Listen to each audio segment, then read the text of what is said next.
nga po at pinaninindigan natin bilang nasa lehislatura ang isang batas. Siyempre naman po ay higit pa sa isang executive order. Muli po salamat Mr. President at salamat sa good Thank gentleman. you. Next to interpolate is Senator Robin Padilla. So Senator Padilla is recognized. Maraming salamat po, Ginoong Pangulo. Meron lang po ako mga katanungan sa atin pong butihing senadora. Ang atin pong para po sa geriatric. Opo, Mr. President.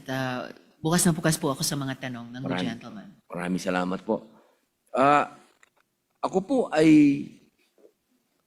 maiksing kwento lang po. No? Ako po ay nagsulong ng panukala patungkol po sa pagkakaroon ng mga nursing homes para sa mga matatanda po. Sa kadahilanan po na ang aking pong mahal na ina na nasa edad po ng 90 years old ay dumadaan po sa isang napakalungkot na stage ng kanyang buhay. Siya po ay may demensya. Ito po ang nagtutulak sa akin na talaga pong bigyan ng halaga itong panukala po ninyo dahil ito na po yung umusad. Ang tanong ko po, dito po sa panukala po ninyo ay meron po bang puwang para sa sakit na demensya na atin pong mga matatanda? Definitely po, Mr. President, good gentleman mula sa BARM at sa Camarines Norte. Hindi lamang po may puwang ang usapin ng demensya dito sa panukalang Philippine Geriatric Center dahil yung pagkakaroon po ng demensya dito sa ating bansa, sa ating mga kababayan ay isa sa mga dahilan na nakikitang itong Philippine Geriatric Center ay makatutulong sa ating mga Pilipinong nakatatanda at itong demensya ay isang pangangailangan na matugunan, mabibigyang daan po ng Philippine Geriatric Center. At hindi lamang po may puwang dito sa panukalang ito.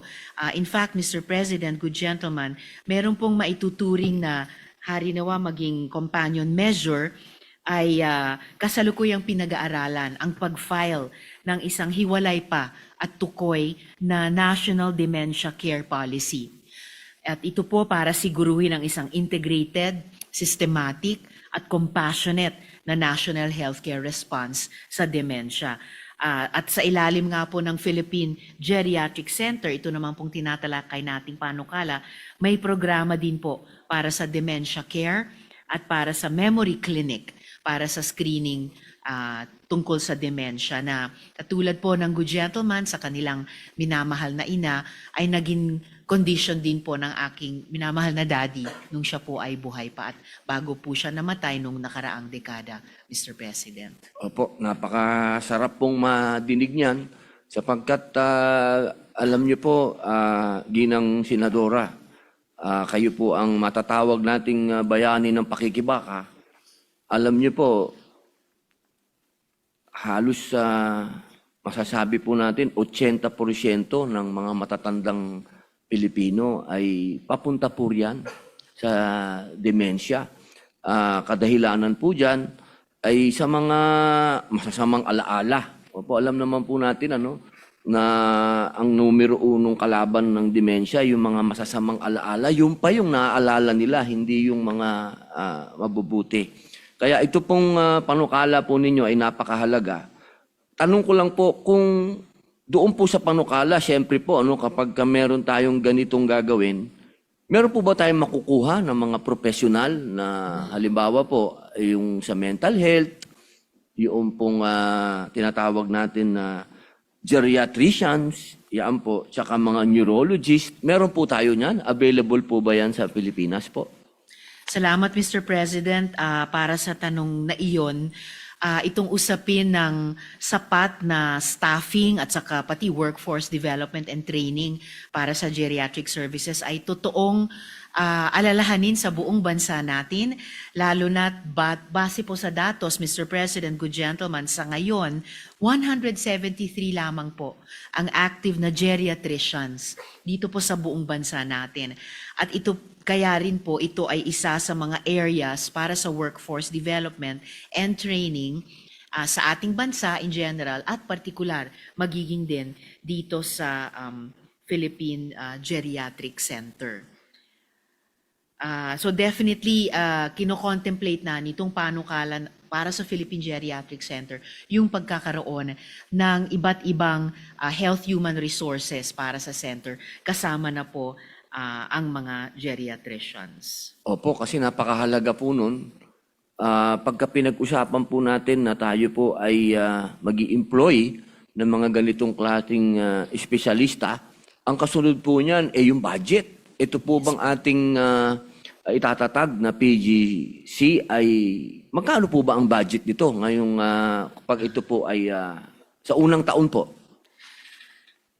Sa unang taon po ng pagpapatayo ng Philippine Geriatric Center, so meron pong ine-estima na mga cost para dito at hindi po tayo kailangan mabigla na kailangan sa isang taon lamang ay maitayo na ito dahil iniisip po, Mr. President, good gentleman, na pwedeng progressive ang pagpapatayo nito. Opo, tama po. Dahil science po yan, ano? Yes Continuous. po. Opo. So, kahit po sa loob ng kalahating dekada hanggang 7 taon pa para dahan-dahan pong maitayo ito at dahan-dahan din pong maipon at magastos ang pangangailangan. Sa ngayon po, kung gagamitin ang 100-bed Dole Hospital para sa OFWs bilang baseline, ang pagtatayo ng isang kahit 100-bed muna na Philippine Geriatric Center ay magsisimula sa humigit kumulang 550 million pesos para sa construction at saka basic equipment. At ngunit dahil ang PGC kalaunan sa loob ng 5 hanggang 7 taon ng kanyang pagtatayo ay mangangailangan ng specialized wards, rehabilitation facilities, diagnostics para nga po sa dementia at iba pang geriatric conditions, long-term care areas at posibleng research at training spaces, pati na po para sa ating mga geriatricians at iba pang health human resources. So inaasahang mas mataas ang kabuuang gastos na maaring umabot, pero sa loob nga ng 5 hanggang 7 taon naman, 600 million hanggang 1.2 billion pesos.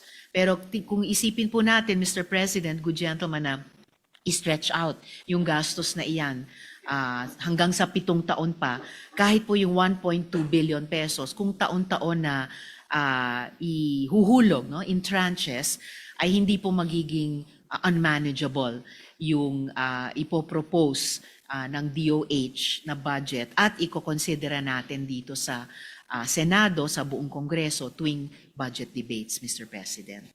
Doon po sa budget, yan naman po kahit sa akin pong palagay ay dapat talagang paglaanan po yan ng budget.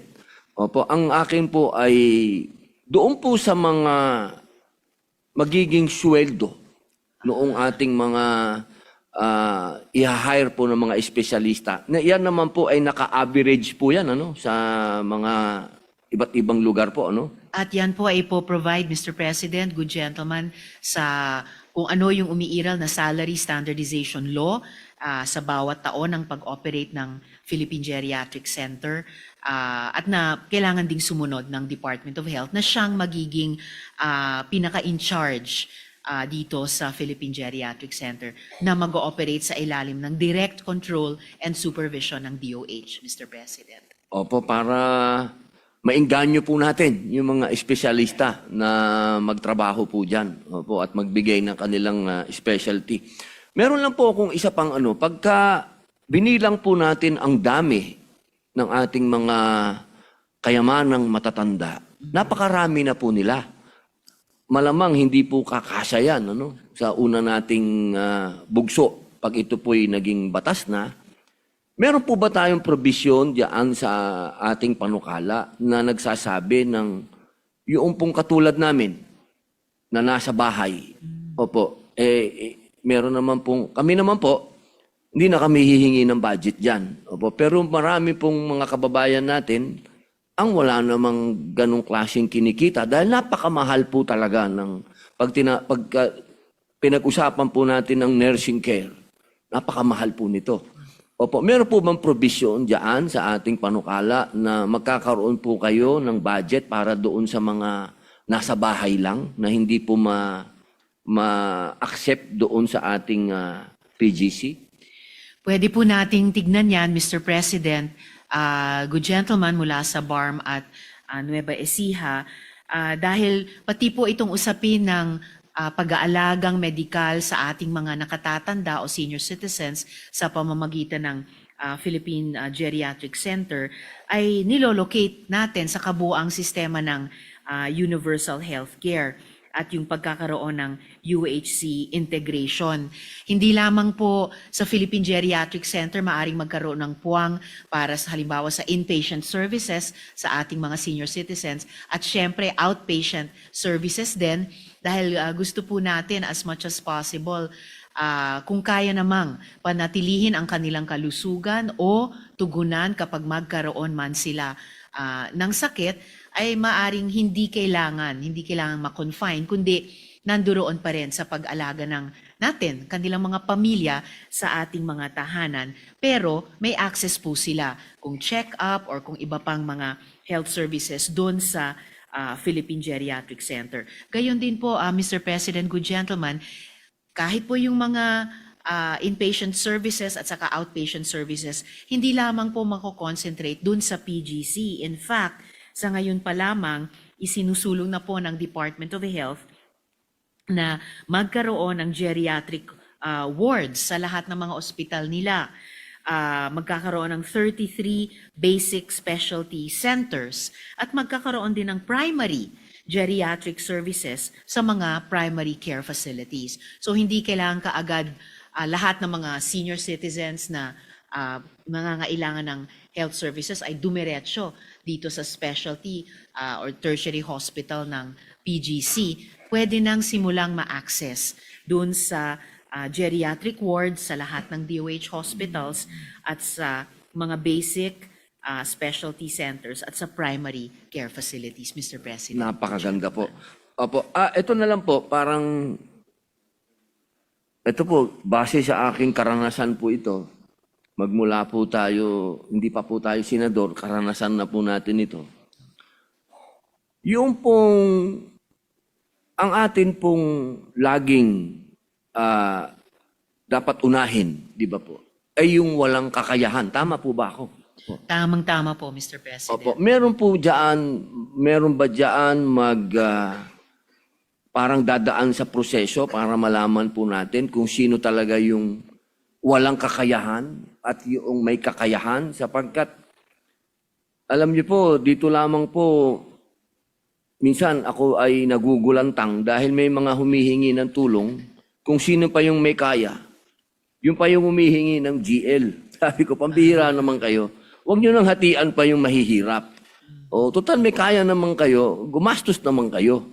Opo, ang akin pong mungkahi, meron po tayong magpoproseso ba para malaman natin kung sino talaga yung nangangailangan pong walang-wala talaga ang mauna sa ganitong klaseng care? Mr. President, good gentleman, ang kino-contemplate po dito sa Philippine Geriatric Center, syempre dahil nakakonteksto po sa universal healthcare care, universally available sa mga senior citizens nating mangangailangan. Pero sa kasalukuyan pa lang, covered po sa zero balance billing ng PhilHealth, ng MAIFIP at maging ng DOH subsidy ang gastusin. Habang sinusulong pa po natin dito, Mr. President, yung panukalang batas ng Universal Healthcare Medical Assistance Program Bill. At dahil nga po magiging teaching training hospital ang Philippine Geriatric Center, may provision din para sa education and training para mas maparami at maging malawig ang bilang ng espesyalista at maging support for caregivers, Mr. President. So ito po ay siguro isang mas integrated na pagtingin sa ano ba yung kailangang sistema para maalagaan natin ang kalusugan ng ating mga senior citizens. Kaya ako po nabanggit din ang caregivers, Mr. President, dahil yun na nga po, madalas yung mga pamilyang nag-aalaga sa ating mga senior citizens, lalo na po yung mga mahihirap na pamilya, ay nangangailangan din ng suporta themselves. Kaya laan din po yung ating universal healthcare system dito, kahit sa partikular na usapin ng geriatric care, Mr. President. Opo, maraming salamat po. Maliwanag po na huling tanong na lang po, bilang alam niyo naman po, geographically, tayo ay hiwa-hiwalay na isla. Opo. Meron po bang plano ang panukala na ito ay maging regional? Itong ating geriatric centers para naman po hindi lang nakakonsentrate kung halimbawa po sa Luzon lang yan. Definitely, Mr. President. Good gentleman.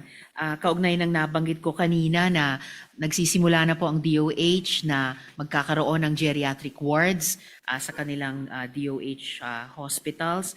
33 out of yung 80 na DOH hospitals ay kasalukuyang ine-establish na bilang geriatric specialty centers sa pamamagitan muna ng geriatric units sa loob ng kanilang mga ospital. At ang target completion po nito, Mr. President, ay sa 2028. So sa loob nitong umaandar na 3 taon, yung mga ospital ng DOH sa iba't ibang rehiyon ng ating bansa ay yun na nga po magtataguyod na ng geriatric specialty centers sa loob nila. Ang wala po talaga sa ngayon ay isang national specialty center na kukumpas sa geriatric care and service delivery. Yun harinawa ang magiging Philippine Geriatric Center. Pero ang maganda po ngayon pa lang, Mr. President, sinisimulan na yung tinatanong at ina-advocate din ng good gentleman na hindi lamang sa geriatric center, whether dito sa Metro Manila or sa kung saang itakda, kalaunan, kundi sa lahat ng rehiyon ng ating bansa. At bakit hindi naman po nasa buong bansa naman ang ating mga katandaan, Mr. President. Opo, maihahambing po ito sa palang Philippine Heart Center, ganyan, National Kidney, ganun po. Parang Ganun po ang mangyayari, Mr. President. Opo. Yun lamang po, ako na lamang po ay sa susunod na lamang po magbigay ng amendment lang. Maraming salamat Opo. po para doon, good gentleman. Maraming salamat Mr. po, President. Ginang Senadora. Thank you, Senator Robin Padilla. The next in line to interpellate is Senator Christopher Bongo. Senator Bongo is recognized. Thank you, Mr. President. Bilang Vice Chairperson ng Committee on Health at isa sa mga author, nakasuporta po ako sa panukalang batas na nagtatatag ng Philippine Geriatric